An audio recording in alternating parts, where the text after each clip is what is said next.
why it's really important to have a plan and understand what your goals are. In fact, my camel out there is suffering right now with a broken back. So I actually found Pepe when it was only a couple of hours old, and I'm like, oh, this is a funny meme. Oh my god. Yo!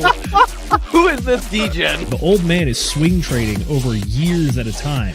And it's like, that's where the real money is made. The answer is a permanent loss. With single-sided staking, you don't have to worry about impermanent loss. But really, at the end of the day, it's just the matter of a macro market. It's just what happens. If you're aware, if you're disciplined, you can hone that into further financial growth. Financial freedom, so we can actually live life and not have to be constantly living paycheck to paycheck. I mean, that's the ultimate goal, more or less, right?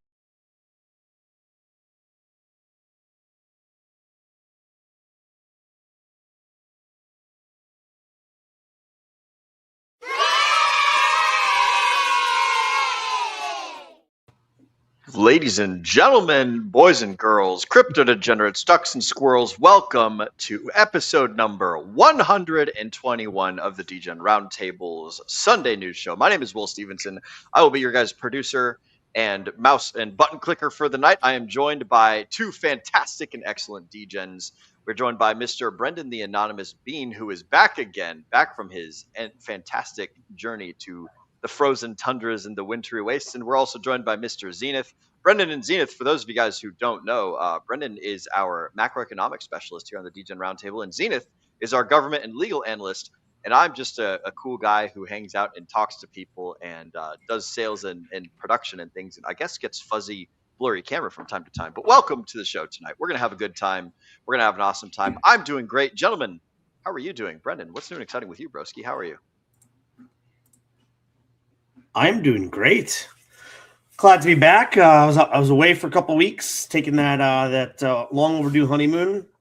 Started out in we flew into Germany and then made our way over to Switzerland, and we kind of toured around Switzerland for a bit. So started in Zurich, went to Lucerne and Mount Rigi for a few days. They have these like mineral baths up in the mountains of Mount Rigi that are like natural, but they heat them. And so they're like indoor, outdoor spa type place. It was, but overlooks the Alps, and it was absolutely gorgeous. And there's not a lot of people there. So it was really, really nice. Then we took this like 9 hour train ride from one side of Switzerland to the other. It's called the Glacier Express. It's supposed to be like one of the nicest, prettiest train rides in the world. Then we went skiing in outside of Zermatt, Switzerland, which was nice. That was, I guess, sort of the more touristy area where all the skiers go. So that was a bit pricey. I'll say overall, Switzerland, beautiful country. People are really nice. Food's good. But man, when people say it's expensive, they're not lying. It is very, very expensive. I'd say probably overpriced for what it is. Great for an experience of one time, but I don't see myself, hurrying back to Switzerland because like literally you take the train from from the city to a suburb, right? So I'm from Boston, right? So you take from Boston to the suburb. What's that normally cost? Like $6-8? Well, in Switzerland, it costs you like 25 francs, which by the way, we're 30%, chopped right off the beginning because of our exchange rate. So we're paying, just going from like major city to suburb, like $30-40 every ride. So if you want to go from one major city to another major city, you're paying literally on not even like one of their nicest high-speed trains. You're spending like $150 a person. So we probably spent easily like $1,500 more in like trains than I ever expected. So super cool. But yeah, I would have liked to try to find a different way to maybe get around the country because the train prices are exorbitant. And other than that, fantastic trip. And, honeymoon, you splurge a little bit. And we had a lot of money saved from gifts that people gave us during the wedding. So we kind of used all that and then subsidized it with some of our travel funds. But yeah, super happy to be back. I've been keeping up with the markets. And man, there's been some crazy things out there. I mean, outside of, the geopolitical mess that's happening, it seems to always be going on. We're starting to peel back the layers of the onion when it comes to the crypto markets and some of these players and or market manipulators. And so I'm excited to chop that up tonight. But Zenith, how you doing, buddy? Good to see you. I'm doing well. It's good to see you as well. Glad to have you back. I definitely did not have nearly as exciting of a weekend as you did, but Played golf.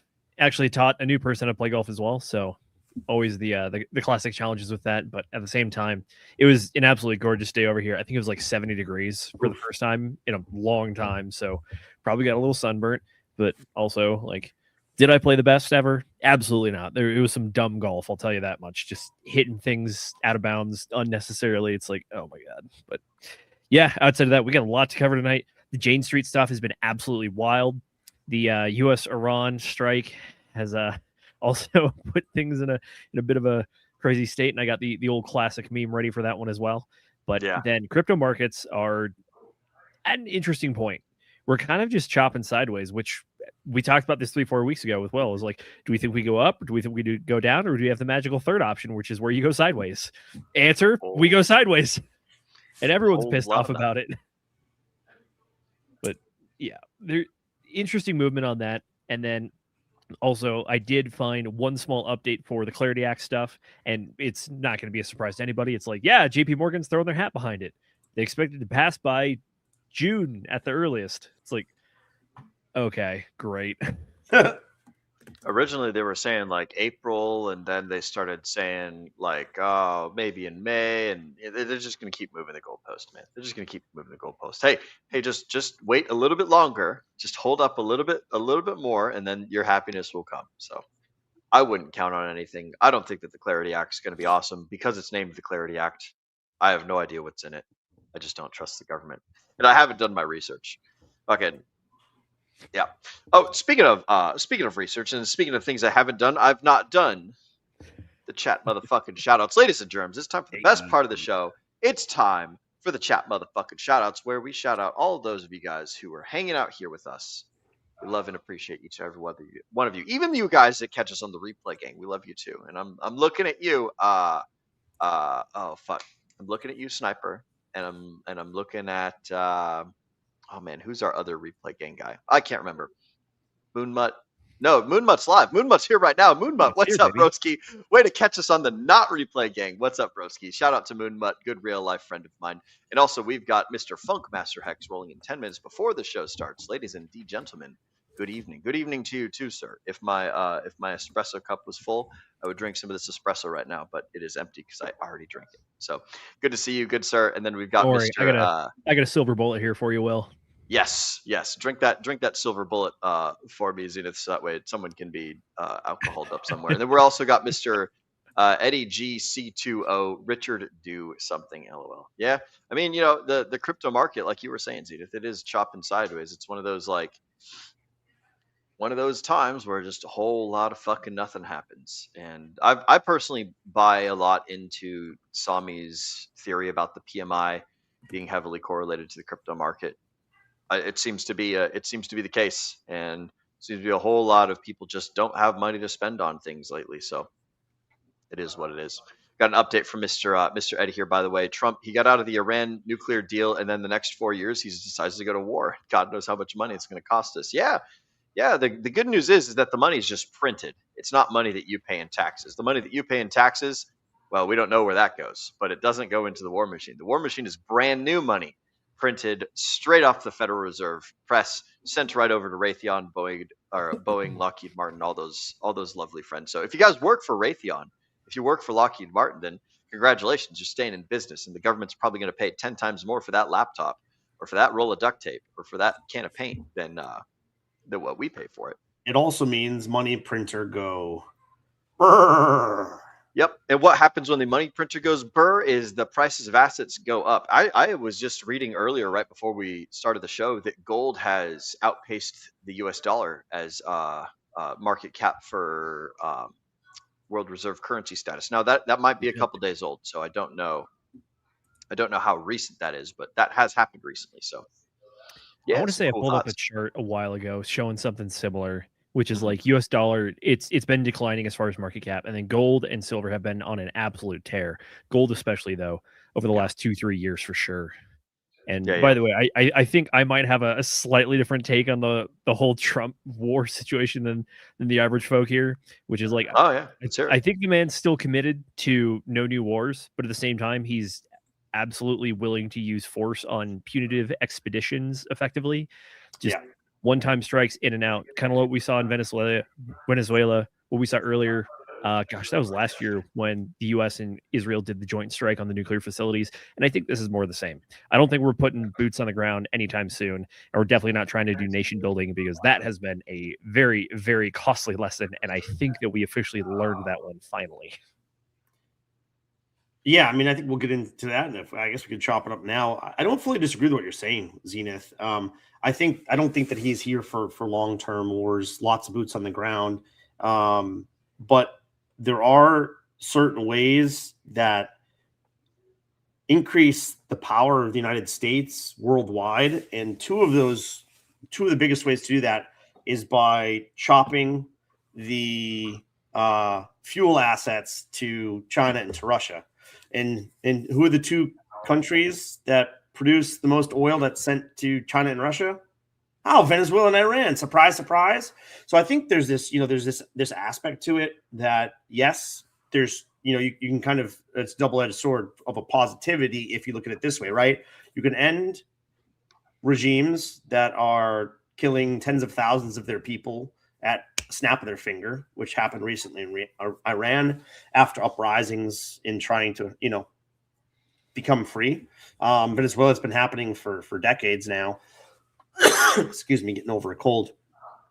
So on one side, you're actually, potentially liberating people from the atrocities of their government. And the other side, you're kind of chopping the legs out from under the enemies of China and Russia. So I do think that everything returns to oil, and that has to be considered when you're talking about strikes and potentially maybe even not regime changes or world building, but making them create deals that are positive from an oil standpoint for the world market.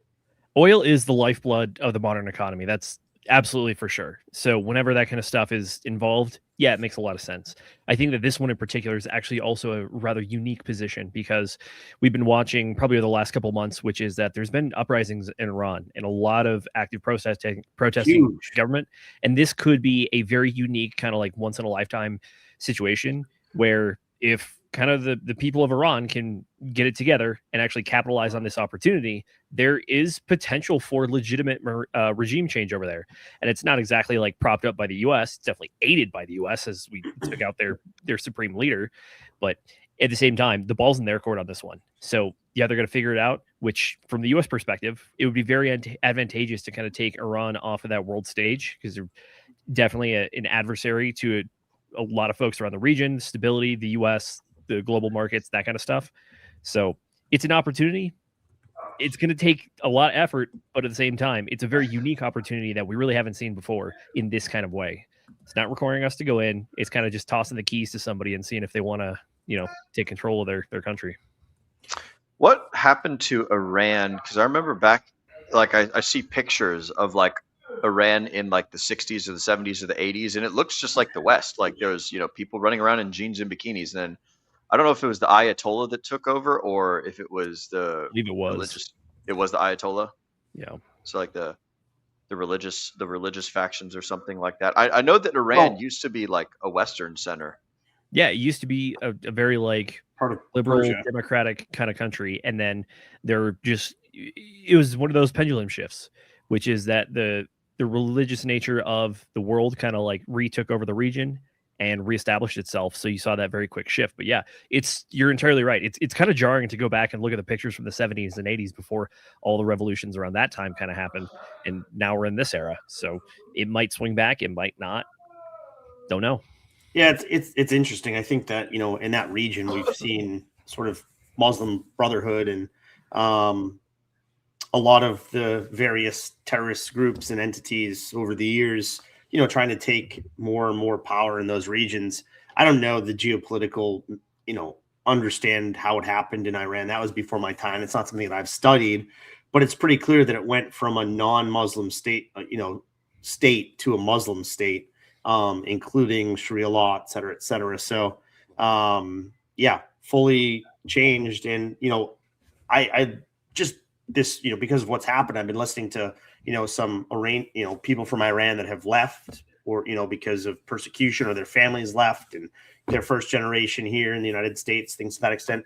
They talk about, what they think Iran was versus what it became. And, the oppression of the Islamists in that region obviously have been terrible. We just talked about.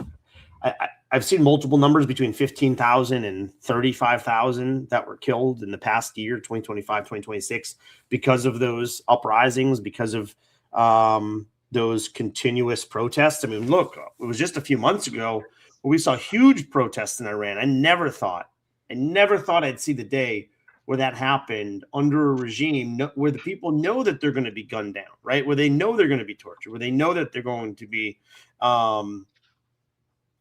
treated really poorly, and yet they continued to do it. And so, Zenith, you mentioned something a few minutes ago where this might be a unique time where it doesn't take a lot to push that pendulum, right? A little bit further, push that ball over the edge where it starts to get rolling downhill and actually gets people to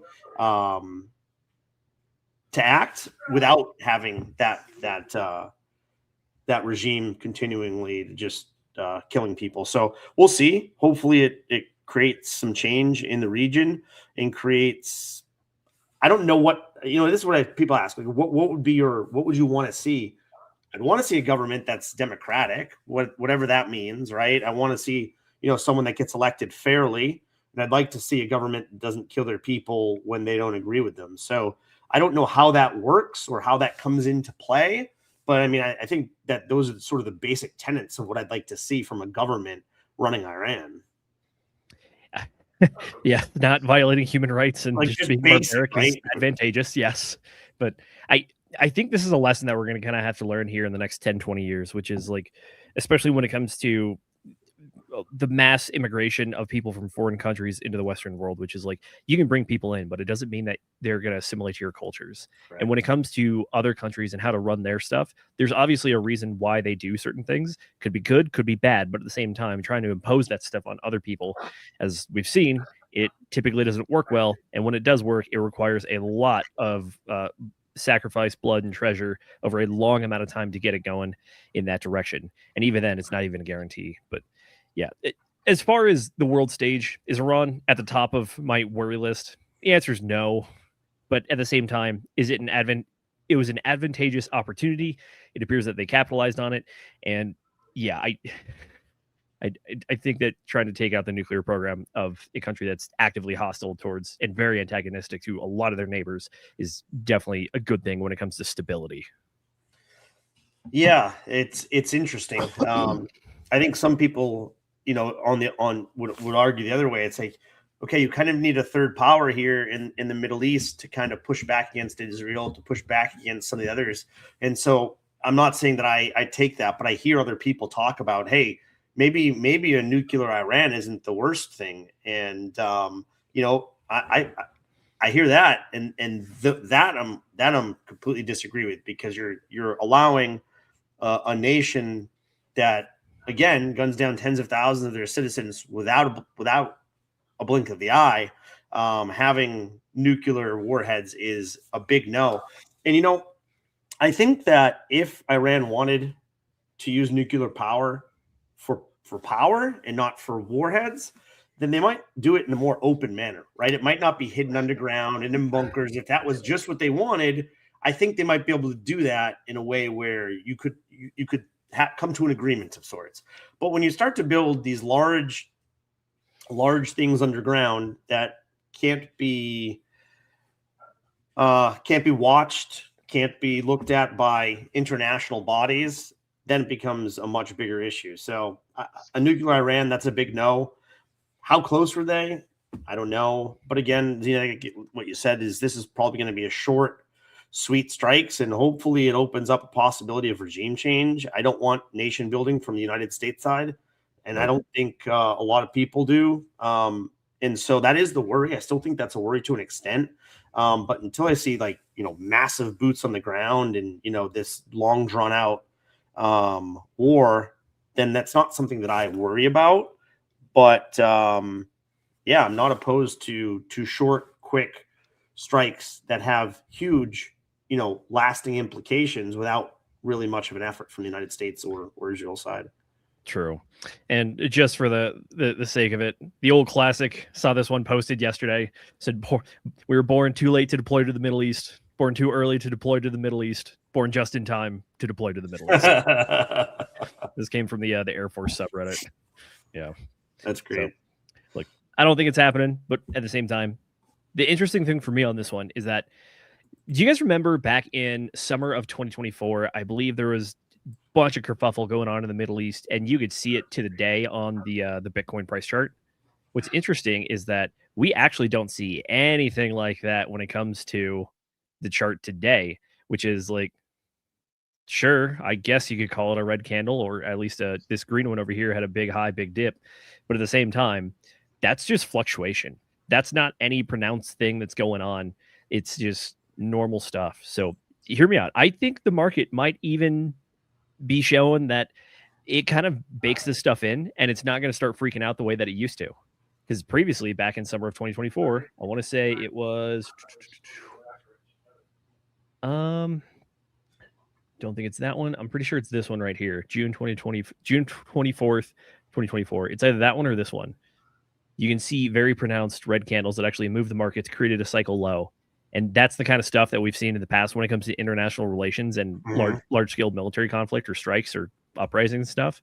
But instead, we just got a very, very normal price action when it comes to just normal market fluctuations. So that's the daily chart. Yep, this is the daily. I'd be curious to overlay like polymarket odds of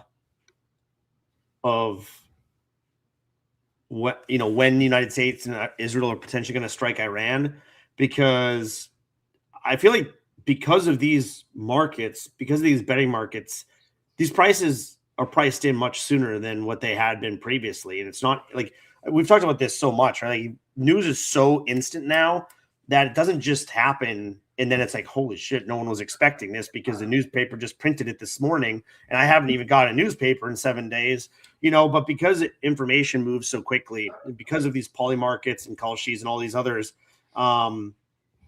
it's pretty incredible that markets just work a little differently now because of it. Yeah. I mean, I think it's just, you could argue it's kind of the normalization of it, which is people just get exposed to it long enough where they're like, okay, this is kind of same old. We've seen it before. It's not really going to move anything. But you could also argue that we live in the nightmare timeline where we now have betting markets on whether or not Iran's going to fall. It's like, oh, that's a hell of a thing to bet on, but okay. What's funny is I was reading a post on X. Someone had bet that, Ayatollah would be out of power. And then they were like, oh yeah, if he gets killed though, that doesn't count because we can't, bet on people's deaths. So they canceled everyone's bets that may have won that originally. Those dirty bastards. Yeah. And look, I have not bet on Polar Market or Call Sheep. I have not read their little, fine print. But it's probably buried deep down in there somewhere. And if it's not, they can change the rules whenever they want. Well, I mean, if you start having gambling things, it's like, is this person gonna die? Then you've just incentivized whoever takes the downward side of that bet. You've incentivized them a whole lot to go and do some murder. It's almost a. Well, that's it. I think that's why they can't, because then it's like, okay, we're putting ourselves in a position of allowing things to happen that shouldn't happen. Yeah, it's creating perverse incentives for sure. Yeah. Oh, I bet you it'll happen on the blockchain at some point, boys. It's centralized right now. Soon someone will find a way to make it decentralized, and then we will really see the dollar value of human life when that happens. Wow, what a crazy experiment that would be. Yeah, yeah, it would be. Tell you what, though, for our final little Iran news story here, there's one other person that might be getting some flack thrown his way. Oh, yeah. Crypto exchange Binance may have funded Iranian entities, reports say. Investigators said that at least 2 accounts allegedly saw 1.7 billion move to Iran-backed groups. The discovery was made by a group of internal Binance investigators who reportedly found that people in Iran had accessed more than 1,500 accounts on the crypto platform. 2 of those allegedly saw 1.7 billion move to Iranian-backed groups that include Yemen's Houthi militants throughout 2024 and 2025. Company investigators say they reported those transactions to Binance's executives, but then were reportedly disciplined. At least 4 of the employees were reportedly fired or suspended on allegations that included violations of company protocol in regards to handling client data. So they people were exposing it, and then they ended up losing their jobs over it. I wonder if it was like good exposing or bad exposing. Because if it's bad exposing, then it's like, oh, now they're like doing vigilantism. And if it's good exposing and they get fired for it, it's like these are the details that we don't have. Yeah. They also don't say what the Iranian groups are. Is it like is this like Iranian Costco, or like did somebody send babushka 1.7, or I don't know what the Iranian word is, not babushka, that's Russian. Did somebody send like Iranian grandma $1.7 billion and Houthi militants? Okay. Yeah. Including Houthi militants. I wonder what the other groups are other than just Houthi militants, because that strikes me as a lot of accounts. Yeah. But your point is like, is this Binance people doing stuff that they think is good exposing, but in reality they're just like exposing Binance's internal financials and specifically their customers' accounts data? It's like, yeah, that's some pretty anti-DeFi stuff. But also, just like for corporate policy, probably shouldn't be exposing your customers because it's going to disincentivize customers from using your platform. But at the same time, it kind of goes back to I would not be surprised if this is referenced in the future for the anti-crypto people continuously being like, look at this, crypto's only dirty money that's used for narcotics and trafficking and terrorism. And it's like, well, this isn't even like truly crypto, because this is the centralized exchange. So like, it's not DeFi. It's not DeFi at all. This is CeFi. Not DeFi, but it could be a cudgel used against crypto in the future. And we've seen it wielded against crypto for pretty much the entirety of its existence. So it will continue to be. It's like I was just going to say it'll continue to be, and people just totally ignore the fact that U.S. dollars, pallets of cash dropped off from military aircraft. There's so much not infinitesimal, because that's small. Like, what's the opposite of infinitesimal? There's so much like infinite usage of like the U.S. dollar and the government money laundering system. Like, take a look at the Minnesota daycare centers with like the Somalis and the craziness. It was like $250 billion, or I can't remember it was a big fucking chunk of change. It was just like hundreds of billions. This is 1.7 billion. The Minnesota one was hundreds of billions. It was 2 orders of magnitude greater than this thing, right? And that's government money. That is not necessarily taxpayer dollars, but that's your money printer. That's your inflation. That's all that stuff being used horribly, and we don't get anywhere near as much backlash from the system. The media is going to cherry pick the data that tells the story that they want to tell, and generally they're going to tell the stories that are in line with whatever the big conglomerate, Big Brother, whatever Big Brother is pushing, on the government side. They're going to get the Big Brother on the communications and on the press side. So it makes sense that they're just going to keep using this stuff. And I would encourage the folks at home to ignore anything that the government says and ignore anything that the media tells you, or maybe not even just ignore it, but just say, oh, maybe not. And that takes away all the power. I'm sorry. I'm getting on a little bit of a soapbox here. Good. Let's bring it back real quick. I know we did not finish our shoutouts, so Brendan also is. I think you wanted to say something too. I was just gonna reiterate what you said. Is you're right 100% that the people that hate crypto are gonna always try to find ways to discredit it, and they're gonna find some percentage of transactions that are used for nefarious reasons, or sent for the wrong purpose, or sent from Russia to somebody else to buy weapons, or that's going to happen, right? The thing is, it's trackable, and most people that want to do nefarious things don't want to be tracked. And so therefore they want to use assets that are much harder for them to find what they're doing with. So I don't think crypto generally long-term is good for people that want to do nefarious acting, to buy nefarious goods, whatever the case may be, because it's very easy to be traced and they don't want to be. So the unfortunate thing is people can drum up a narrative from a very small percentage of things happening. And we've seen this happen a lot with the media, people that are against crypto. And it is very sad that crypto has become this polarized political game, which seems to be everything in the world right now. Everything is being polarized to a political, party one way or another. And it's just the time that we're at right now. I'm hoping that goes away and people start to make their own decisions rather than just following a party line or following what the internet or the media is telling them. Like, they got to do some research and start to think for themselves. And I keep telling my wife, like, we were at the Lindt chocolate factory, okay, in Switzerland, and we're at the very end of the tour, and there's this line of like 100 people, and I'm like, they're just waiting, and you can't see what's around the corner, what they're waiting for. It must be awesome, right? It must be super cool. Like, they're waiting, but if you don't want to wait, you could just leave. Like, you could just walk around this line and leave.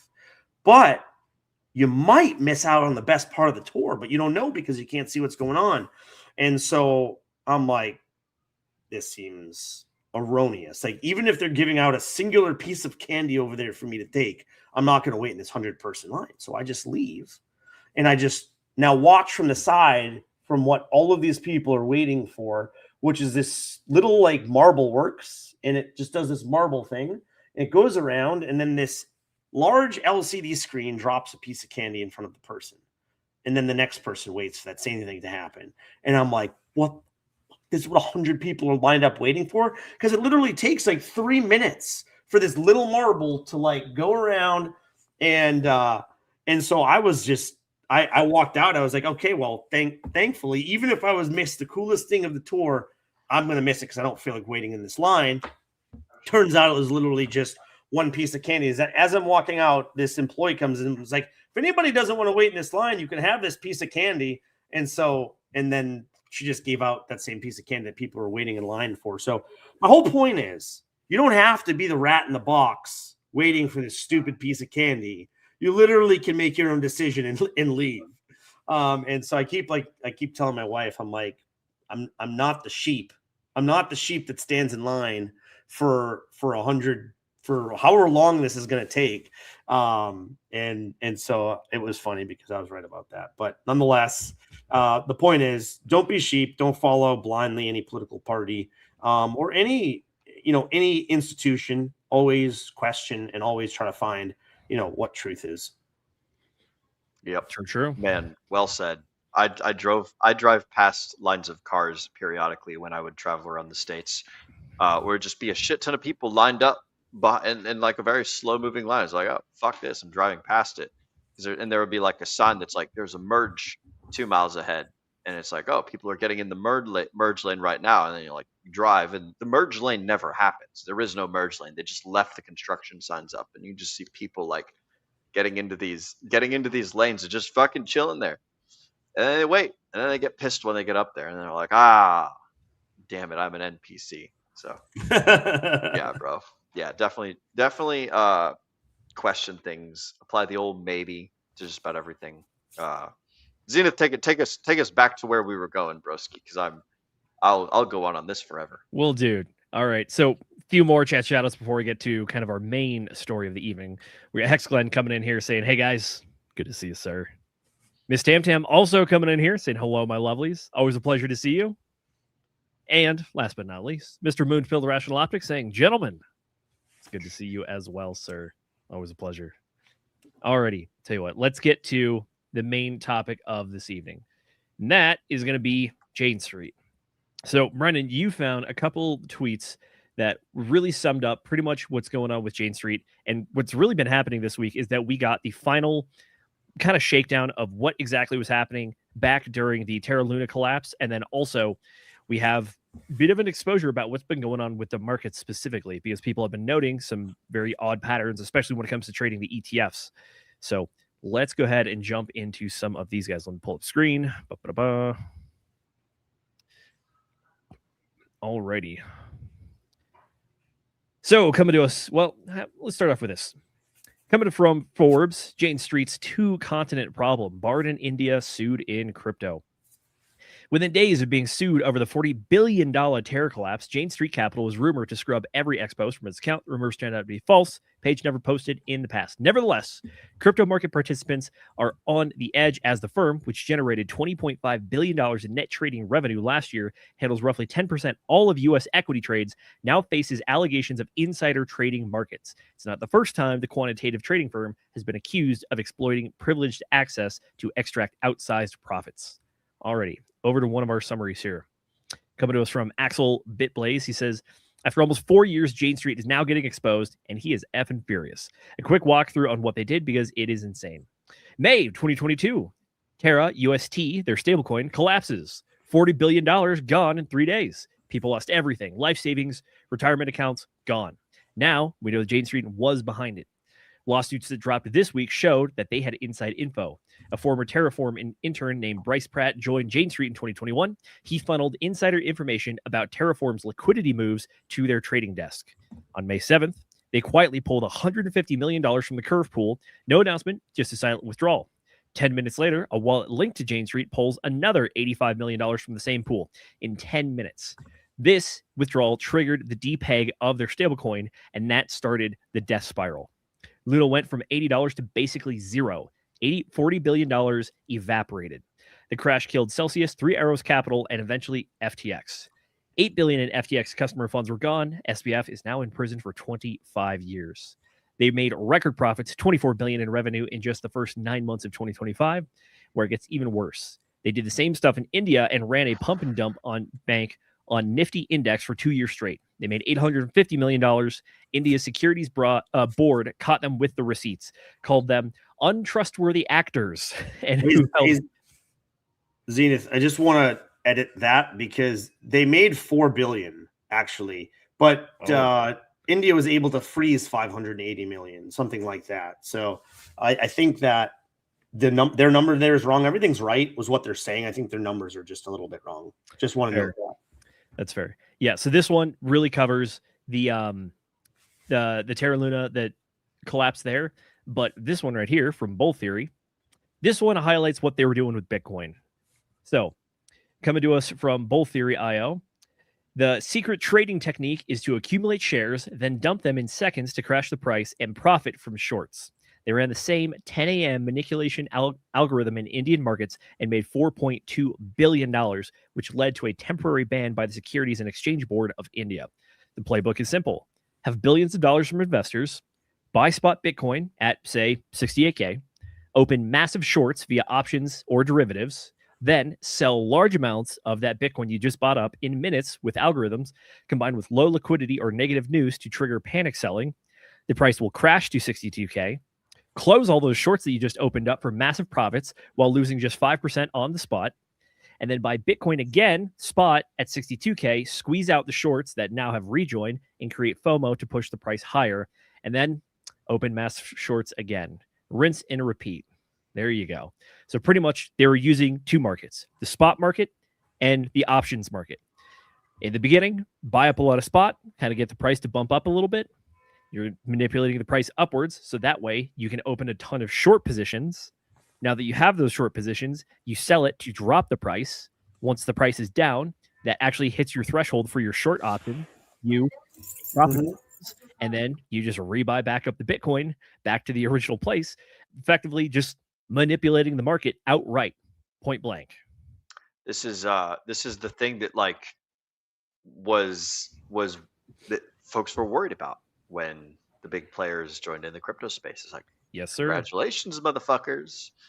Now you've got BlackRock Jane Street. Now you've got Jane Street involved. And look at what they're doing to your beautiful toy. It's like, well, for me, big boys are playing now.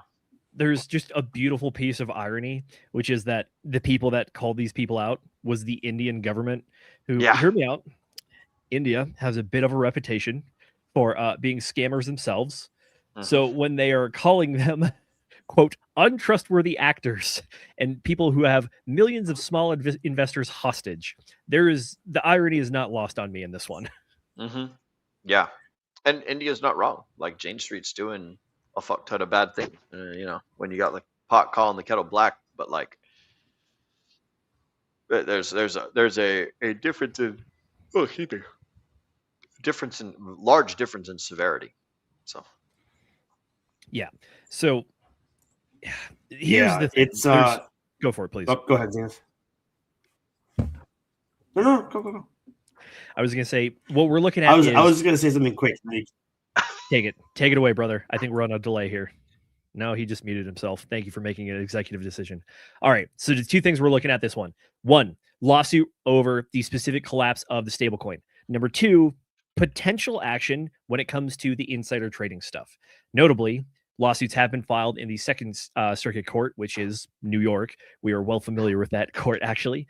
But the more heinous thing, which is the market manipulation, that one I actually don't think is as clear-cut as the other one. Yes, you can have market manipulation, but at the same time, they're going to argue that everything they were doing was well within their means. The thing that really takes it to the illegal standpoint is blatant market manipulation, specifically if there's any collusion with multiple groups to do so.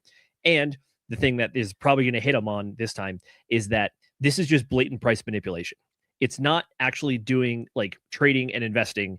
It is you manipulating the markets for explicit profit, and also arguably to kind of wash people out of their other positions as well.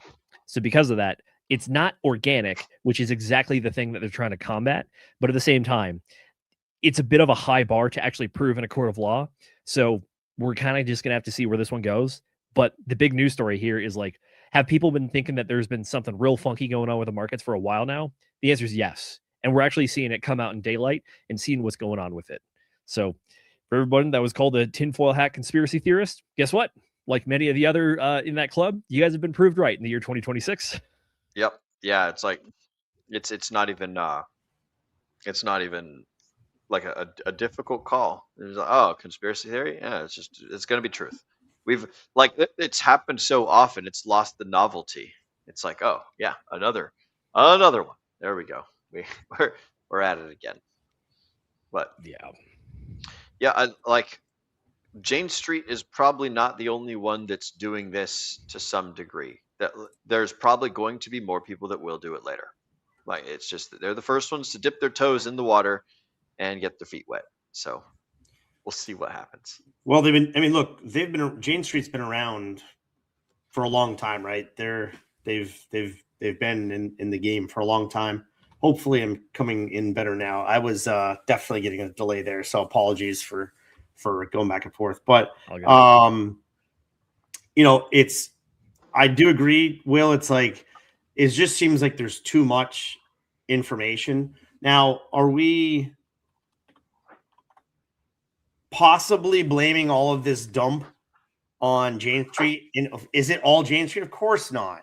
We're just saying that they're manipulating the market, and that is causing issues, and it is, keeping the market probably from working in the way that it would normally go, right? Like in a normal up and down motion. And did we dip maybe a bit more than we expected because of some of this manipulation? Certainly possible. But I don't think any of us here would say that this dip from 120 something down to 60 something is solely because of Jane Street. So we're not saying that. Okay, we're not saying that. But all of the manipulation does add up, right? Little by little, and it starts to snowball things.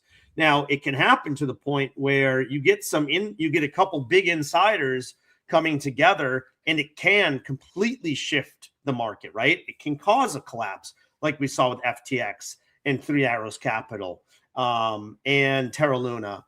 Let's see who else got wrapped up in that. Voyager. There's a lot of people got wrapped up, because you're loaning money out or you're borrowing money from these companies, and it's kind of like only so many companies within the crypto sphere back then that were a lot, and so they're kind of just rinsing money through each other. In hindsight, really bad, but nonetheless, that's what was happening. So yeah, a few large entities can make a huge price. And look, if you're shorting, could you market manipulate to get below all those longs, and now you're just in a downward death spiral? Yeah, that can happen. So I'm not saying that, we can't, that manipulation can't cause huge jumps either. I'm just saying that I don't know if Jane Street's the reason that we went from 120 to 60. That's not what I'm saying. But yes, those things are possible. You're entirely correct. I don't think Jane Street is the reason for the price depreciation that we've seen. In fact, I think it's a cascading effect of a lot of other things that we've talked about and covered on here pretty much ever since it started happening.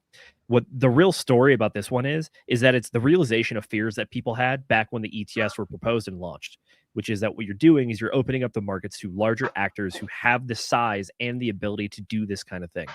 We as individuals do not have the amount of capital nor coordination required to pull off a move like this. Again, it's going to be one of the things that they argue, which is that just because we're big doesn't mean we're illegal. Just because we're making moves doesn't mean that it's illegal. It's like, yes, that is correct. However, at the same time, there are a lot of other factors to take into consideration here. But again, to get back to the point, it's the fear that people had, which is that it could be the corruption or the perversion of crypto markets. And well, we're seeing that people have been able to do it, meaning that this is just the one that got caught. What are the odds that there are other people that have been doing similar things as well? It's not that it's going to affect, it's not going to giga dump the price immediately, but what it does do is it starts creating artificiality inside of the system, which up until this point really has been a very, very pure application of like market psychology when it comes to price and price action. Now we're seeing that shift to something different, which could, I don't think the DeFi bros are very happy about this one. I think that this absolutely fits in their narrative, which is that we didn't need these people. They're only going to make it worse, and they're just going to use it to their own gain and screw over everyone else. And it's like, I can't really argue with that one on this one when we're staring at the corpse. Like, there it is. We have the coroner's report. Binance, cough, cough, Binance. Yeah. Jane Street's not the first one that we've seen blatant market manipulation recently. Now, I said that Jane Street isn't the sole reason for this dip. Now, if we start to look at I almost said BlackRock. Binance, are they the same? I don't know. I'm not a doctor. Are they the BlackRock to the crypto industry? I don't know. It's possible, but I'm not saying they are. So, but you take BlackRock and you take 1010 and you take what Jane Street's been doing, and they see this happening. They see an opportunity to liquidate shorts. Could there been a bigger drawdown because of now these two large entities, Binance and Jane Street? Yeah. Okay. Now we're starting to see two potential huge possibilities. I don't think Binance and Jane Street are working together. I don't know of any connections that they have personally. Correct me if either of you know otherwise. I have not seen that in anything that I've looked up, but that doesn't mean that you can't have two entities that play off of each other's moves. And so, Binance 1010, I think that is a black swan. I think that's a unique event. And I do think that brought us down lower and faster than we would have been. Surprise, another black swan in a bull market. Surprise, surprise. Seems like this just happens every 4 years now. So just expect it. But my point is, I think between these big entities that are manipulating the market, and Binance's is more unique, right? Because theirs was an actual systemic issue that caused this drawdown by essentially showing prices that weren't correct and liquidating huge amounts of shorts and longs, mostly longs in this case. But yeah, when you get big entities like this, they make a huge difference, and this is why some regulation when it comes to centralized exchanges would be good, but please keep your fingers off DeFi, you bastards. I have a funny thing to share whenever we have time for a non sequitur, if you're interested. I think we're at a good break here. Go ahead and for it. So Jane Street, they've wiped their Twitter. Yes. They're completely clean. They scrubbed their socials as well. Yep. Totally gone. As soon as this lawsuit comes up, like, oh well, adios. We ain't got nothing. 11,000 followers. Not too shabby. But I thought that was not that they're innocent or guilty or whatever, but just like, oh, look at that. Nothing. I wonder what they had. Let's go check the Wayback Machine. I mean, it's certainly, at least in the minds of crypto Twitter, damning when you wipe your social media, isn't it? But Zenith, you as our law expert. If you were a lawyer, would you tell someone if you're being sued, you should probably wipe your socials just to be safe? Not legal advice, but yeah, basic strategy here is this a legal strategy? Not quite. Is it more of a kind of like PR strategy? Yeah, which is don't wipe your social media. Like if it's out there, it's out there. You just got to leave it. Like people are going to find it eventually. And if you're just kind of cover it up, it just makes you look worse in the eyes of the public. And well, if you're ultimately tried by a jury of your peers or the American populace, well, that kind of stuff kind of factors into it. So Comes out anyway, doesn't it? Yeah, it just makes you look worse. And I don't know, but my guess is X probably has those posts somewhere in their, bank. So if it goes to court and they actually get your phone records, or in this case, your X records, it's coming out either way, right? So this is just a public face of trying to, it must mean there's some pretty bad shit on there. If it's indicting to what they're being accused of, I don't know, right? But that everyone's going to go back and find some stuff that probably doesn't look so good now. Yeah, I mean, look, the social media stuff, if they wipe it, it doesn't look great. But at the same time, I don't know if this is Forbes covering it for them or not, but they're trying to say like, no, they never had anything at all, so it's not really wiped. It's like, okay, we're going to have to look into this to see, but at a glance, it's like we have a 50-50 kind of coin toss here. It's like you either did or you didn't. So hear me out. I think the collective of the internet usually does a pretty good job at remembering stuff. So maybe money favor it is that they wiped, but at the same time, it's going to require proof. And I just don't have that right now. So I can't give you an official answer on this one. Yeah, they definitely do not have anything on their Twitter. I am looking at it right now. There is nothing there. There you know what? Following. I'm going to ask Grok and see what he says. Now, that doesn't mean that Grok will be 100% accurate, because he's not. No AI right now is 100% accurate, but that's what he said. That would be fascinating if Grok can pull up deleted tweets and things. What a fun notion that will be. I don't think it can, but let's see. Oh man, this is cool. I kind of want to see this. This is a little bit fascinating. But like, it's certainly not a good look. Certainly not a good look. I wonder what kind of spicy stuff they had on there. I wonder if it's just what is it, like Sami talks about the intern over at Binance just doing the silly Binance postings all the time. I wonder if Jane Street's got a silly intern as well. Well, Grok says multiple users claim that the account suddenly shows 0 posts, but credible debunkings. We'll see if, I don't know what's credible, like Alex Kruger and others in the like the Wayback Machine dictate the account has been inactive with essentially no posting history since the creation around 2018. It had never had meaningful posts to delete in the first place. So it says there's no evidence, but who knows? It's possible. No true evidence. So they got me. Hard to say. I wonder if, like, somebody one of these days I get arrested for, like, I don't know, driving 15 miles an hour over the speed limit or something, and then somebody's like, Will Stevenson, who deleted his MySpace account after being arrested for driving 15 miles an hour over, and it's like, oh yeah, I guess I did have a MySpace account, didn't I? Whatever. It's just like this asinine thing that they never paid. Like, that could very well be the case as well. It's like, oh yeah, we never paid attention to our fucking Twitter. Who cares? Who gives a shit about that? Like, I wonder if they have an Instagram, actually. I'm gonna, while we're sitting here, I'm gonna check and see if Jane Street Group has an Instagram account. That's fucking. It's gonna be, but a good use of my time. But nonetheless, Zenith, right? Like, this is going to take a long time to unwind, right? We're just getting started with this lawsuit. And by the way, I've seen people posting, like Michael Seller and Strategies suing Jane Street. That I have not seen any truth to those rumors. I don't think that is accurate. So be careful with what you're reading on any of this stuff. And take everything with a grain of salt, including what we say here, because we're just a couple of schmucks, chopping it up on the internet.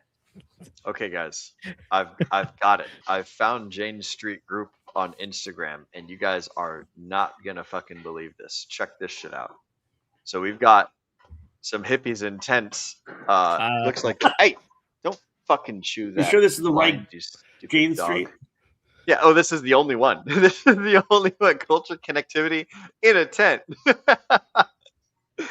TGIM. Thank God it's Monday. So I guess this is Jane Street group. So there you guys go. We've got some guys that are happy and riding bicycles and hanging out in yurts. So there you guys go. Jane Street group. That's let's see what Allegedly we got over here. This is our landing page. It seems to be not very good. But yeah, I thought that was fun. We should I want to talk about the stablecoin story. Can we Terra pivot Luna? over to that one? Yeah. How Jane Street was involved in that? I mean, how Jane Street was involved in that? Oh, they were? Is that what you're talking about? No. That was just something that I thought was the swap. You want this one? Yeah. Is it too crazy to do a hard transition over to this that some motherfucker got mev-botted? Like, I mean, on the subject of unfortunate news, guys, not only is Jane Street out the game, but there was some poor dude that was trying to trade, I think, what was it, USDC to USDT? Yeah. And I guess, had a massive slippage, whatever, and a mevbot fucking took advantage of it, and yoink, there goes 215 grand. Well, yeah, I mean, the mevbot essentially creates a lot of the slippage. Like, because of it, they're having a large transaction, they're probably going to have some slippage to begin with. But the mevbots are always sort of, and by the way, for anyone that doesn't know, a MEV, MEV, is short for maximal extractable value. So essentially bots that are trying to extract value from chains and from transactions by front running. There's multiple ways that they can do that, but I think it's minor, Brendan. I think they set up a minor validator or something like that, and then they bribe them, right? Well, this is a sandwich attack. So sandwich attacks essentially happen really quickly. So essentially, they have this bot that's always looking at these large transactions. They're going to find that something that's going to create large slippage or moves in prices, even if it's very, very instantaneous. And so what they do is they place a buy order before that purchase. So this $200,000 purchase, the mevbot puts that purchase or fronts runs it, which would in theory, right, buying that push the price higher. So the person that actually has the transaction is now paying a higher price, and you say, okay, well, these are stable coins, right? But whatever. Nonetheless, happens. And then it's automatically places a sell order right after your transaction. So they front run and then back front run the transaction, which by pushing the price higher allows you to buy it at a much higher price, which isn't, when it comes to stable coins. Yeah. There shouldn't be a big difference. But nonetheless, those quick instantaneous transactions can be really rough. And so the whole point of this is to be careful out there, especially with large transactions, and make sure that you're using trustworthy protocols that aren't gonna, allow my bots to sandwich you or to attack you. Because again, this happens in DeFi a lot more often because you're using protocols that maybe aren't running as good software, so to speak. And like a simple way, there was a couple responses to this post as well. It's like a simple way to avoid this sort of thing is to have a tight slippage. Yeah, there you go. The tight slippage, and use like DEX aggregators that get things from multiple places. And like if you use a DEX aggregating protocol, then you send your orders out to multiple different exchanges, and it pulls the best ones from each one's in real time. So it's like it's similar to a mevbot, but like where a mevbot like jumps in front of you, buys the thing for the lowest price, sells it to you at the highest price that you're willing to accept, and then takes off with the profit. Like the DEX aggregators, they're just looking for the best prices all around. So if one particular place has a dog shit price, then it's not going to buy the tokens from that person, that spot. It's like, if when you go to Costco and you start buying bananas, every time you bought bananas, the price of the bananas would go up and up and up for the people behind you. Then you would go to one Costco in one place, you'd go to Safeway in another spot, you go to a Walmart over here, and you'd buy all the bananas from those until you get as much as you wanted for the best price. That's a the aggregator is a very simple solution. The other solution is like pay very close attention to your slippages. I've made that mistake before. I've lost some stupid money to slippages back early in my crypto journey. But yeah, super relatable, super sucks, and like is a horrible way to be like, welcome to crypto. Surprise. You don't pay attention, you can get fucked, bro. Yeah, I think that this one is especially egregious though, because it's stablecoin to stablecoin, which theoretically should be the thing that is the most one-to-one possible. But at the same time, if you're going through DeFi, you got to have a pool, you got to have the tool to use it, and then you also have to take care of slippage. Typically, I want to say like the average slippage that's kind of like preset by a lot of DeFi tools is anywhere between like 0.5% to like 2%. And then if you're using some notoriously like finicky pools or low liquidity pools, you even got to bump it up as high as like 5 to 10%. But understand what that percentage is that is the amount of loss that you're willing to accept on this trade based on the liquidity available. And oftentimes, like the bottom of our little instructional there said, it usually does a pretty good job about giving you a price impact warning. What that does is it says that you're trying to execute this trade. If you execute this trade, it will drop price by this much. Do you want to accept that price difference? Because you're looking at now price. You're not looking at completion price. The tool is looking at price now and after, and all the steps in between it has to do to get there. Something I want to note, Zenith, can you pull the graphic up on the screen, and can we zoom into it? Something I just noticed looking at the thing on top, like it looks very similar to Etherscan, but if you zoom in further, those aren't letters and numbers. I think this is an AI image, or at least AI enhanced or something like that. So it's like, oh, what is it?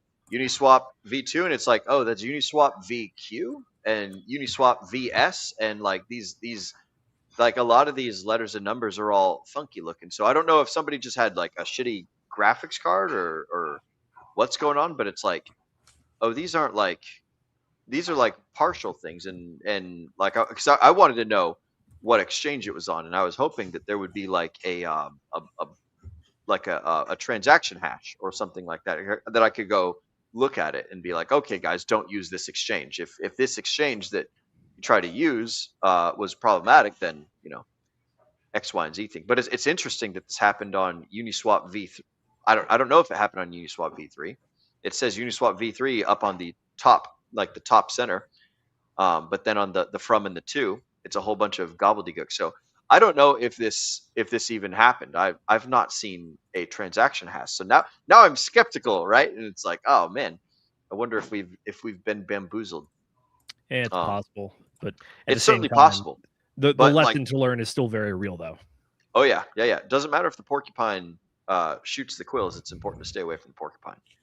Yeah, I also think that whoever screenshotted that, it's like everything is kind of weird.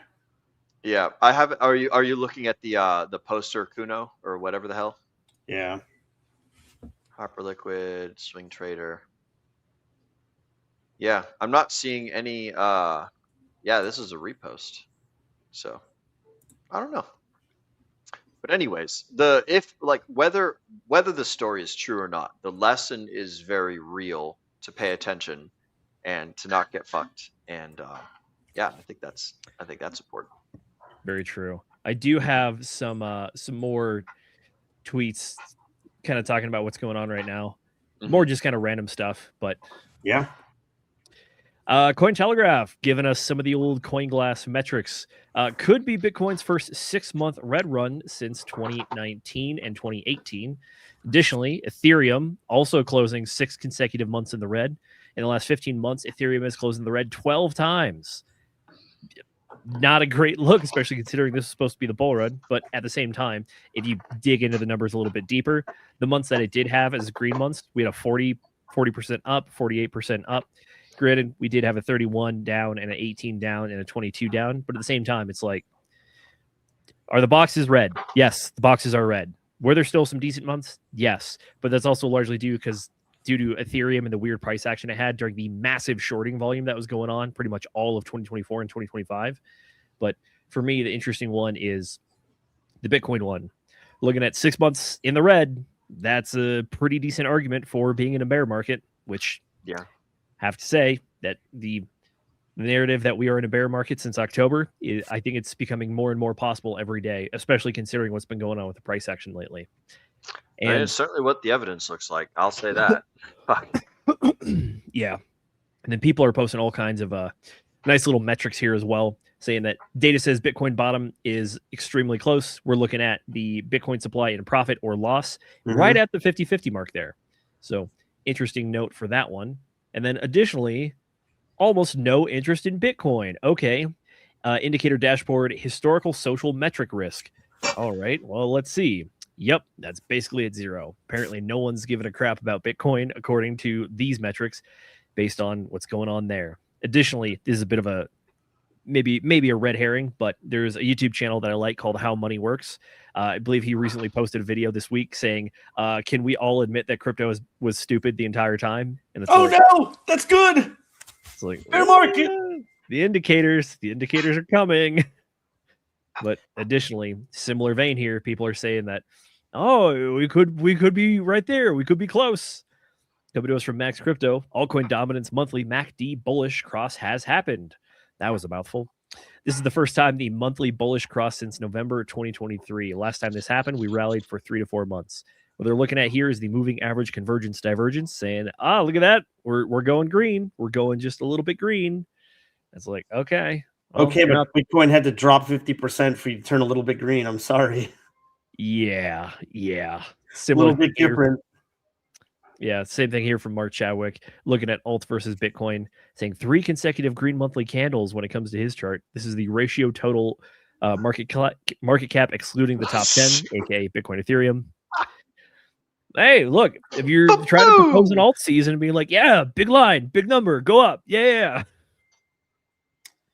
Look, is it possible that this is just a unique cycle and now that the PMI is over 50% and rising and government's printing money that we could turn? That doesn't mean we weren't in a bear market, right? Like even if we turn now, you just could say it was a short in the bear market or whatever the case may be. Now, most of the time we see Bitcoin hit its low around October, November, December. So that would tell us that we have another, 6, 7, 8, 9 months of potential bearish scenario. But I don't know. I don't know if we're going to get Bitcoin continuing to go down for the next 6 months. I think we've talked about it, that 1010 in Binance and some of the other things that are happening, crash the price faster than might originally have happened.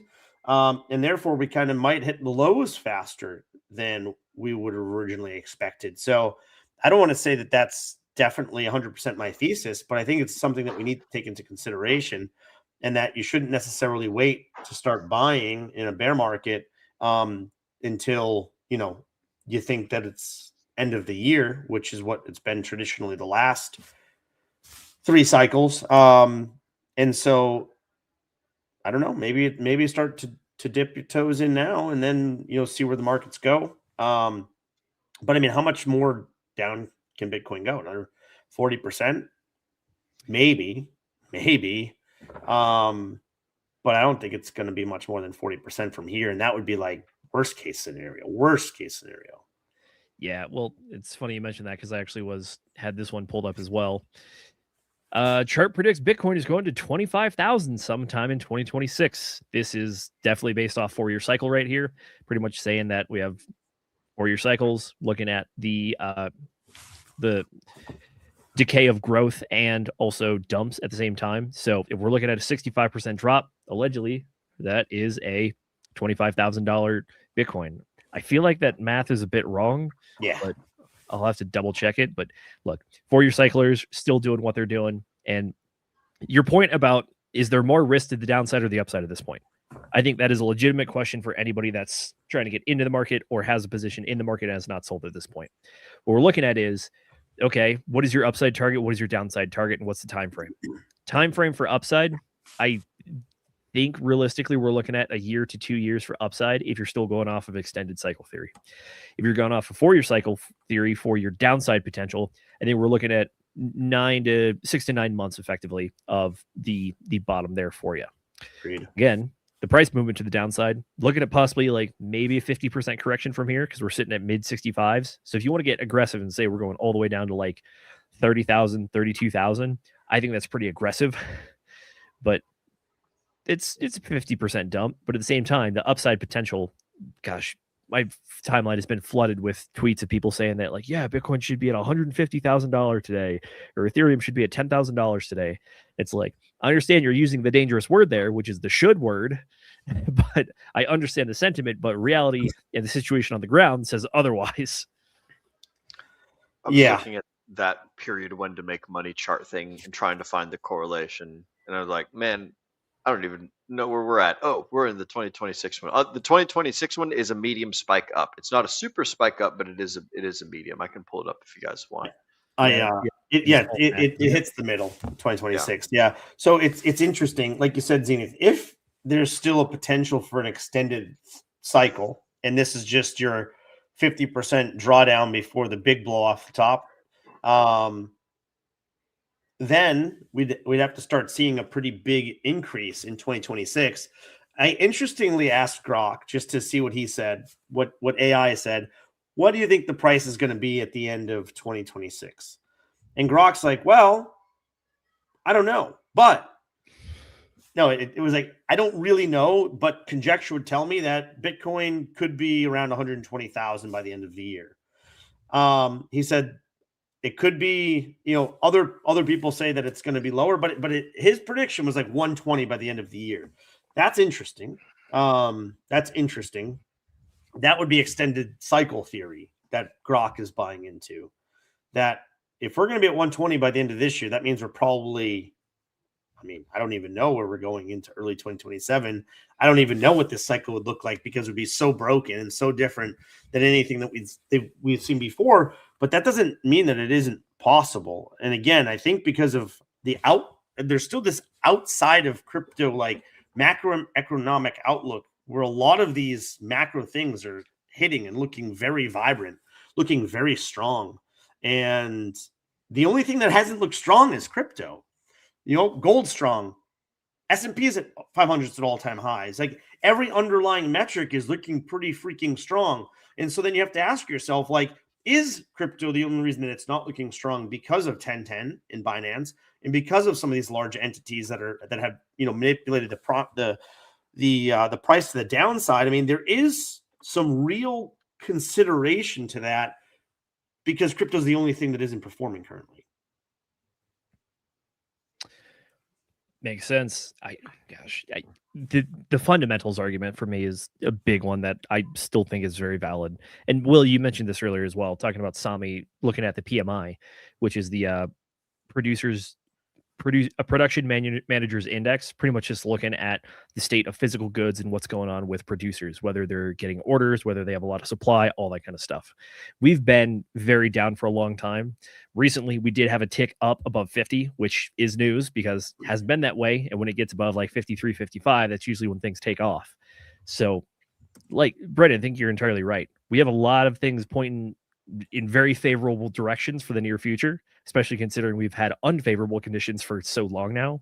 But saying where the Bitcoin price should be is just speculation. Granted, we've had models to work off of in the past, but there's a legitimate case now that pretty much a lot of the past models are broken or no longer applicable to whatever is going on in the current market.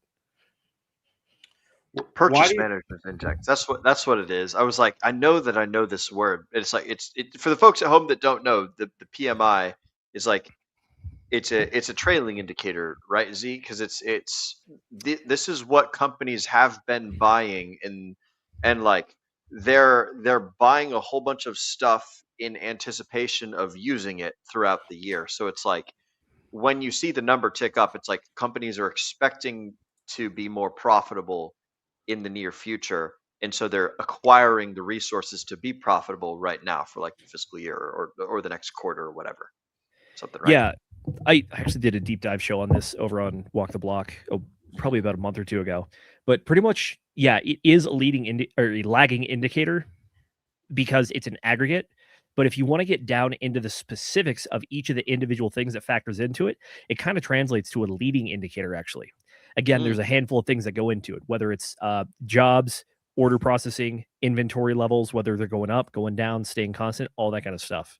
So if you want to try to be ahead of the game when it comes to the PMI stuff, it really helps to look at the individual parts of it, because when you take the aggregate of it, you're getting the average. You're not getting these specific indicators about what's going on at any given second. But yes, also like a lot of data, it's pretty much looking at the past month and not where you are this month at this moment. But if you want to be ahead of the game when it comes to that kind of stuff, the PMI is a fantastic indicator to use for that, in my personal opinion.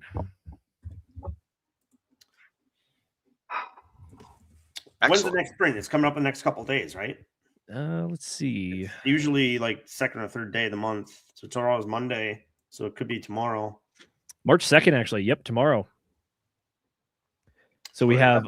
That'll be interesting. I'm very curious because the reason is like it was pretty unexpected, that it rose the way that it did,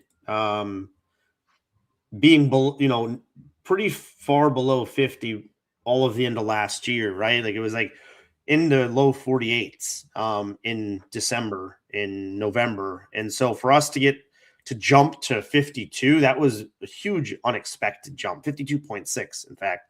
So I'm very curious to see what the next PMI print is going to be.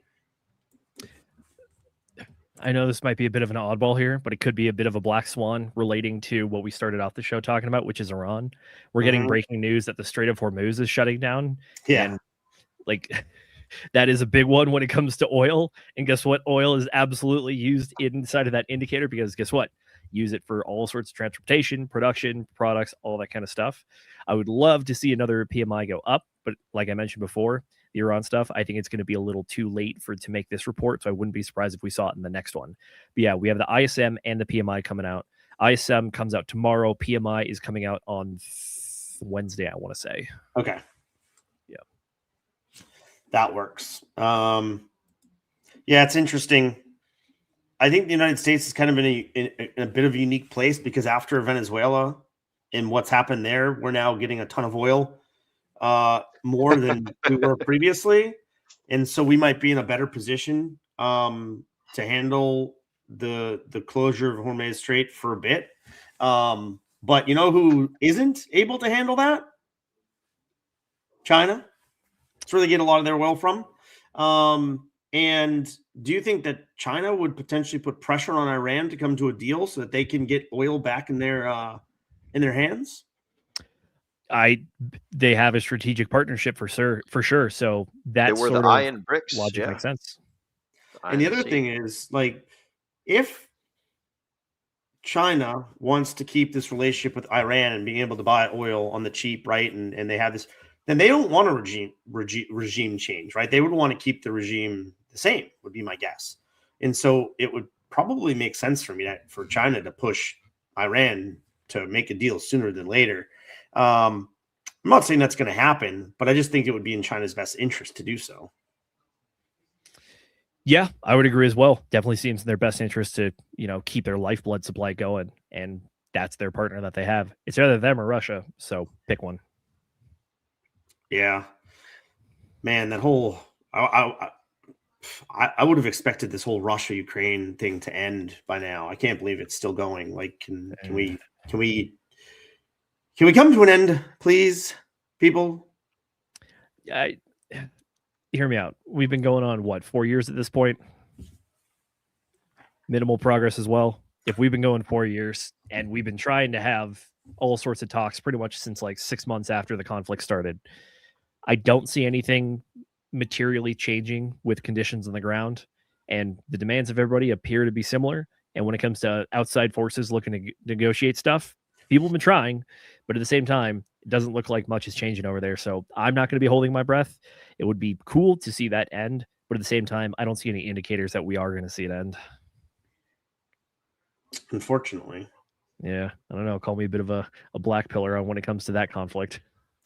Well, I mean, I don't know how anyone can disagree with you.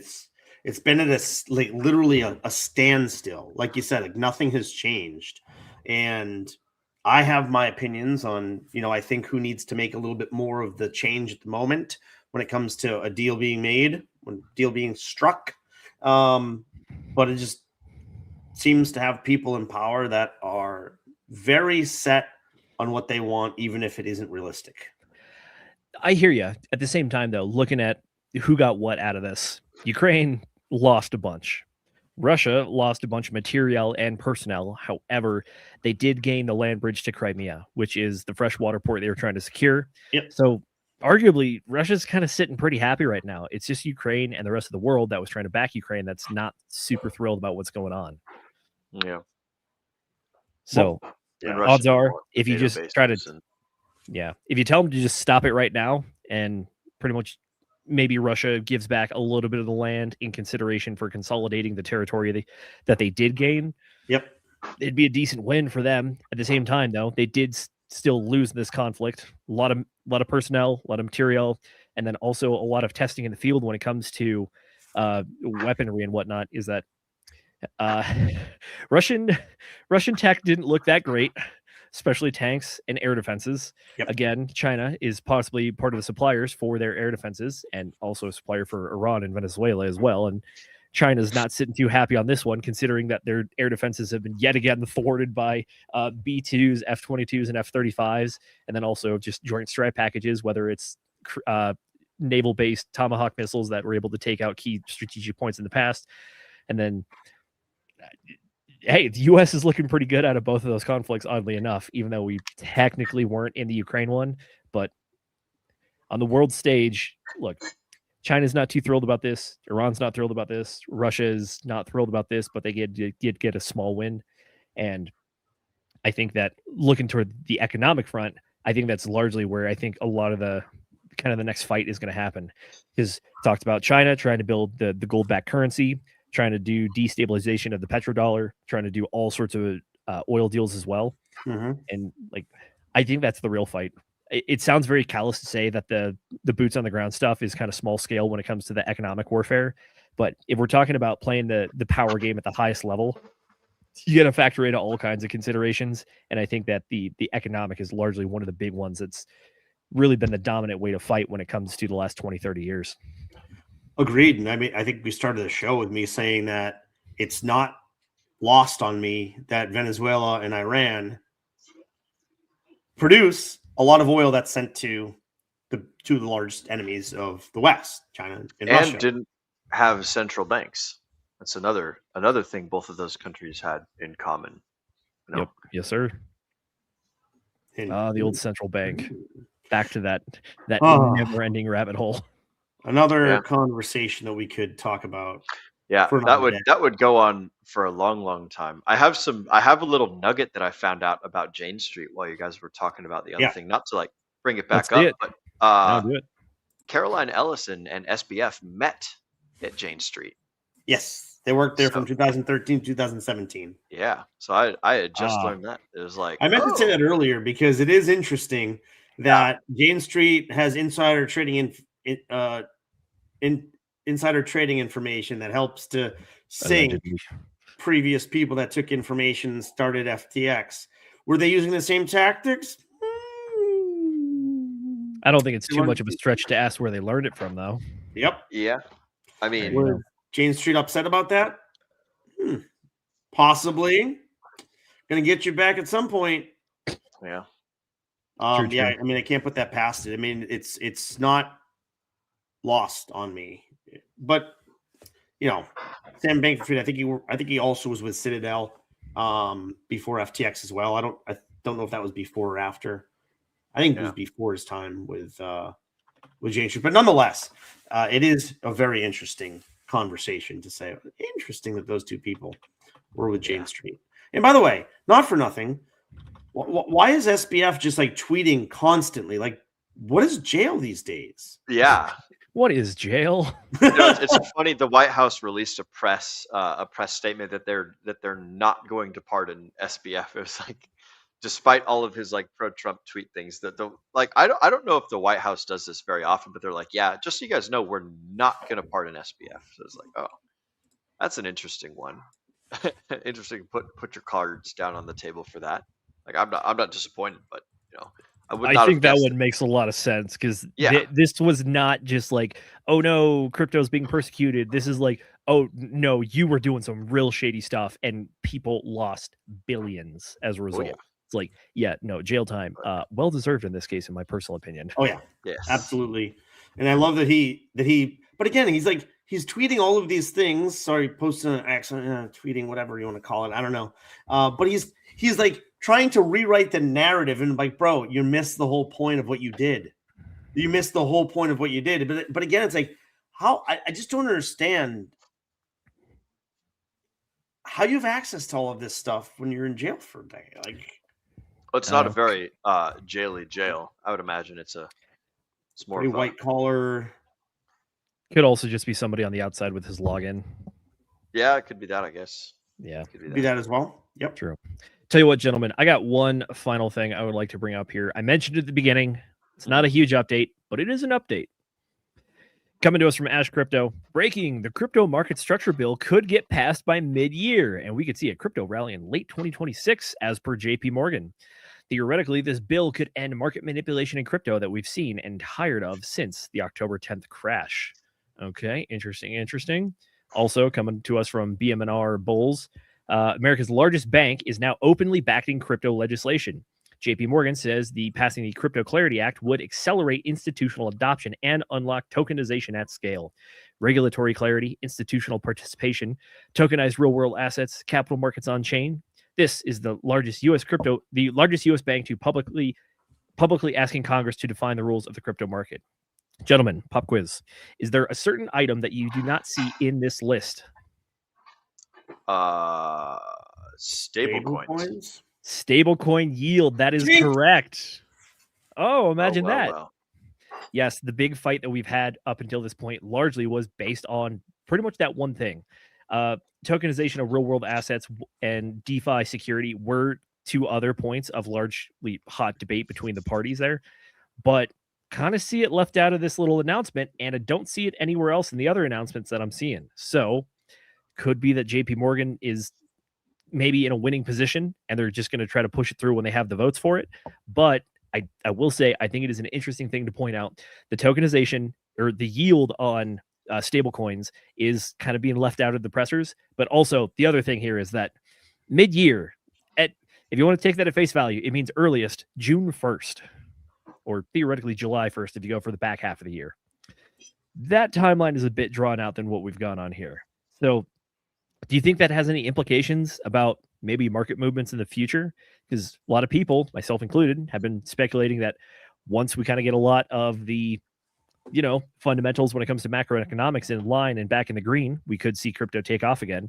But if we're looking at least like a 3 to 4 month delay on this, it might lend credence to the 4-year cycle theory even more.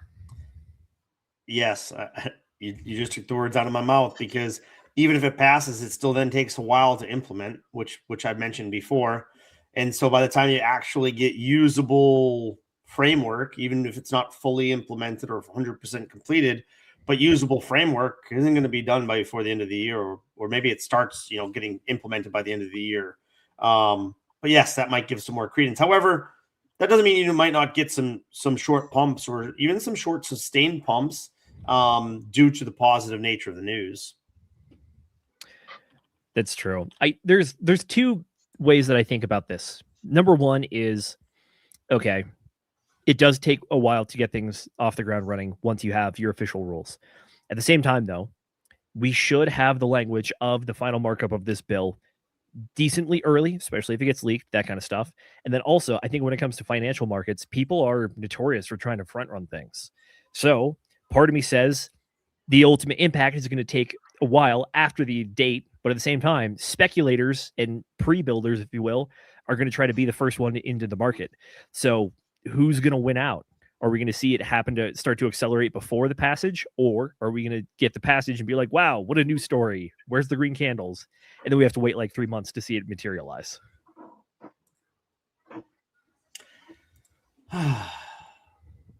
It's just one of those markets, but it's crypto, right? It's always a little bit volatile. But I do think that, and I've said it 100 times, that this whole 10-10 thing, this wasn't a small blip on the radar. This was a huge, this incredible, was the single largest liquidation by a factor of 9 that we've ever seen.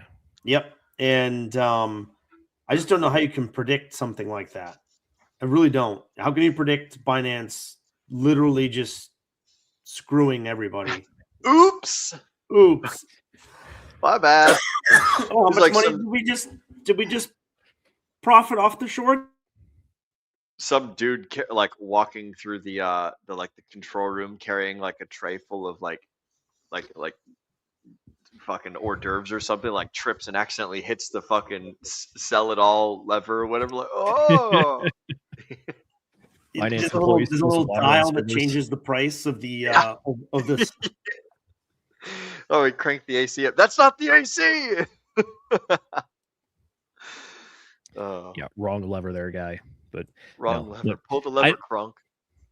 It is an update. It's not a big update. Honestly, I feel like I kind of predicted this one a little bit, which is like they're probably not going to get the token stablecoin yield, but at the same time, they're still going to try to pass it because at the end of the day, any sort of official rules on this is going to be better than going back to no official rules on this, and then we're just kind of governed by the whims of the SEC again. So it's a big one. Keep in mind that this bill is the one that has the roles and responsibilities split for SEC and CFTC.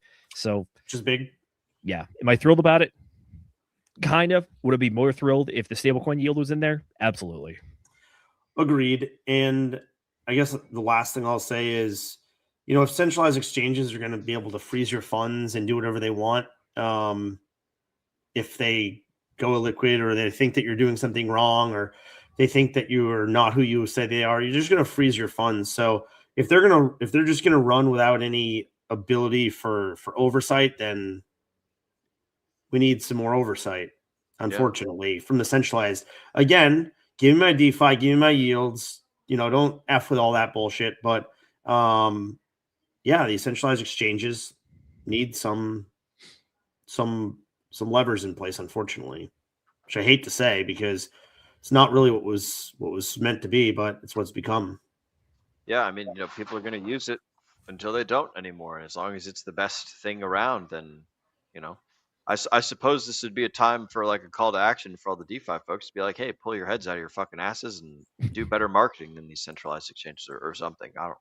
I don't know. Maybe eventually people wake up on their own. Maybe they don't. I will say also, not only have like the centralized exchanges been doing this, but Tether, just since like 2023, they've frozen like $4 billion of people's money in their wallets. It's like you can't move your Tether out of that wallet because Tether USDT is a stable coin. For those of you guys at home that are unaware, there is a crypto dollars out there that if the guys who made it don't want you to move it, then congratulations, you can't fucking move it.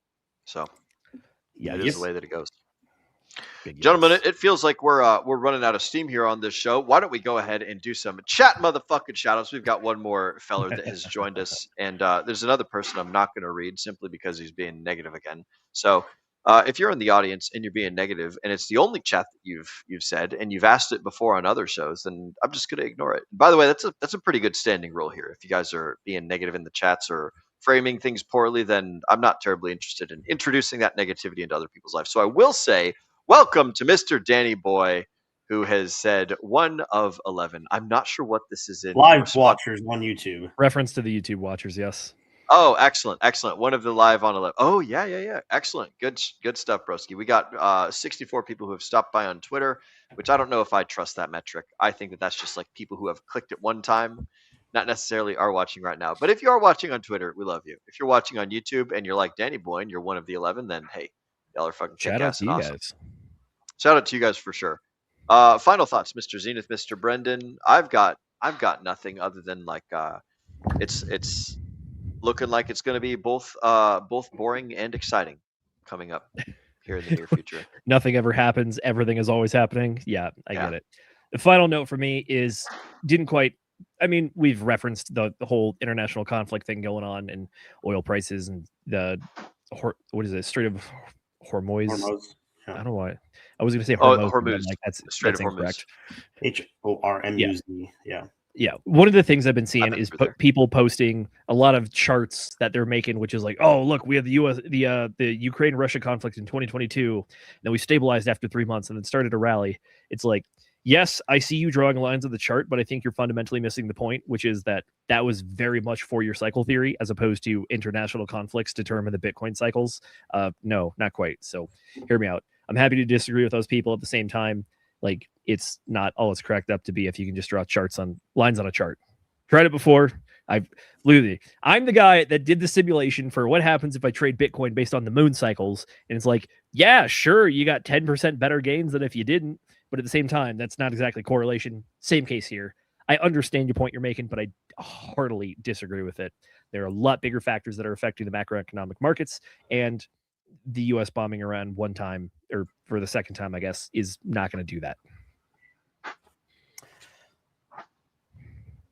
Well, my final thing is when it seems the most boring and when the least things that are happening and when it seems like you're in depression, it's probably the time when you need to really pull yourself up by the bootstraps and pay attention. Because in reality, these are the times where you're make money.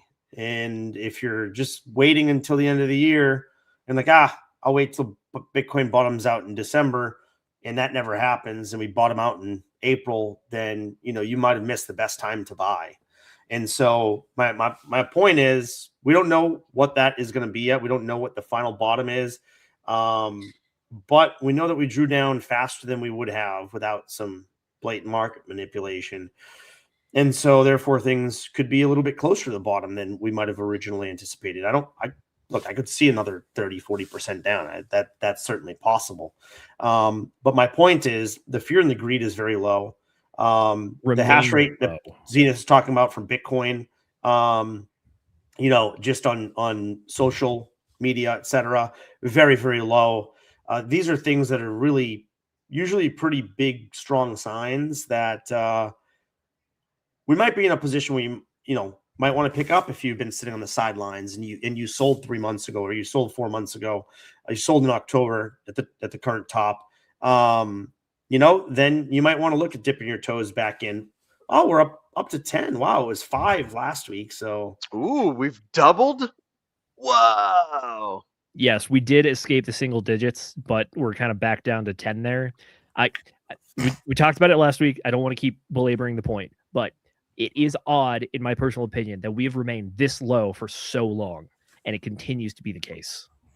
Yeah, and prices. I mean, I see $67,000 Bitcoin, and I'm like, not bad, But again, we're at the high. We're still at like the high we were last cycle, right?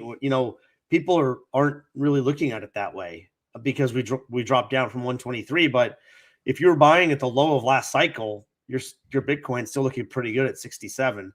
So not as good as it was double that, but nonetheless, if you sold and your positions are on the sideline, then you really need to be paying attention now. If you're coming into more dry powder, then you still need to be paying attention. My point is, when it feels the worst, it's generally the time that you need to be paying attention the most, as difficult as it is. Very true. All I got. I agree. I think if you guys are down bad and you feel down bad and you want to buy more, this would be the time to do it. And if you're down bad and you don't want to buy more, then do that. There you go. And if later on, something happens that you wish you could have been like, oh, dang, well, then I told you so. And if it doesn't happen, then, well, I didn't tell you so. So, haha, take that. Yeah, this would be the time of the evening to remind everyone that nothing we say on here is financial advice. Will is just talking about his own strategy there. And by the way, you got to come up with your own strategy. There's different ways to play the game. Just got to find your own. Absolutely. And thank you, Fast Abdul, for rocking and rolling. He is here for the tech. Absolutely. The technology is what will light the way. Be the light that shines unto the darkness, and the darkness will comprehend it not. Gentlemen, where can the folks find you, and what have you got going on in the near future? Folks, you can find me over on X and Instagram at zenithdi, but more importantly, you can find us and the rest of our fantastic community inside of the Telegram. You can join there by scanning the QR code directly above me. Outside of that, we're going to be back on Wednesday for Whiskey Wednesday at 8 p.m. Eastern Time, like all of our streams here. Additionally, we got book club this Friday. Apologies, had some technical difficulties, so we pushed last week's book club to this week. We're going to be covering How to Think Like Socrates. Will has already been diving into the book a bit, and sounds like he's already given it some pretty raving reviews, saying it's good stuff. So very much excited for that one. And then lastly, we will be back next Sunday, 8 p.m. Eastern Time, as always, for our flagship news show here on the DGen Roundtable. We're going to be covering the latest and greatest in the crypto news roundup. And, well, hopefully we don't have more international military stuff to talk about because, yeah, we covered all of that this week. And hopefully that's the end of it. But you never know. Anyways, that is what I got. Where you can find me, Mr. Brendan. Where can the folks find you? And what do you got going on? Find me on X at anonymous_bean. You can find me in our Telegram. Other than that, I'll be here Wednesday, chopping it up. And yeah, that's about all I got. It's good to be back on. Thanks for holding down the fort while I was gone, broskies. And yeah, I'm in a super positive mode. Like, I know people are super negative about crypto, but I'm still very positive and very excited about where we're going in the future. And, at some point, we probably should chop up the Prove X because we do have the beta for Prove X out. I don't know if you guys have tried that. But, Will, maybe that's something we could talk about on Wednesday. Maybe that'd be a good topic to go through some of that. I have not personally been able to spend a lot of time, trying it out or doing much, but I am curious about it because it could launch anytime now.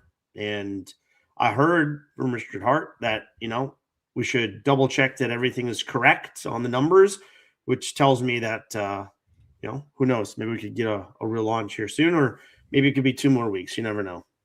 Yeah, another 2 weeks. Yep. But that's all I got. And thanks everyone for watching. Happy March 1st. Yeah, happy March 1st, everybody. We are only a couple months away from May the 4th. So just keep that in mind, everyone. And also April Fool's Day and some other fun, happy, awesome days in between here and there. I will say I've fiddled around with the Prove X thing and I couldn't get it to fucking work. I didn't understand it. I didn't really know what I was doing. So I was doing that on one of the Sunday shows where I was rolling solo. It was an interesting time, but I'm super, super down to do it again on Wednesday and it would be a good time. So folks, like Zenith was saying, you can find us here every Wednesday, Friday, and Sunday. We go live at 8 p.m. Eastern. If you guys want to find me and all the stuff that I do, I have to repurchase will.pls.fyi because I accidentally let it expire. And so if you want to find my socials, then go to Telegram, t.me/Will Stevenson. That's where you can find me. That's where you can contact me. For those of you guys that want to, reach out and say hi or something. Other than that, just find us in the DGen Roundtable Telegrams where I'm generally just being a little dickhead and having a lot of fun and making a lot of friends and kicking out a lot of bots. Other than that, it's time to read the end of show copywriting. So I want to thank you all for spending your valuable time with us here on the DGen Roundtable. As Agent J often says, we know that time is your most valuable asset. We appreciate you spending that time right here with us. Ladies and gentlemen, my name is Will Stevenson, but more importantly, you have been watching the DGen Roundtable, and I'm the producer, so I'm going to go ahead and get my trigger finger ready because it's time to remind all the folks at home to remember to DGen responsibly.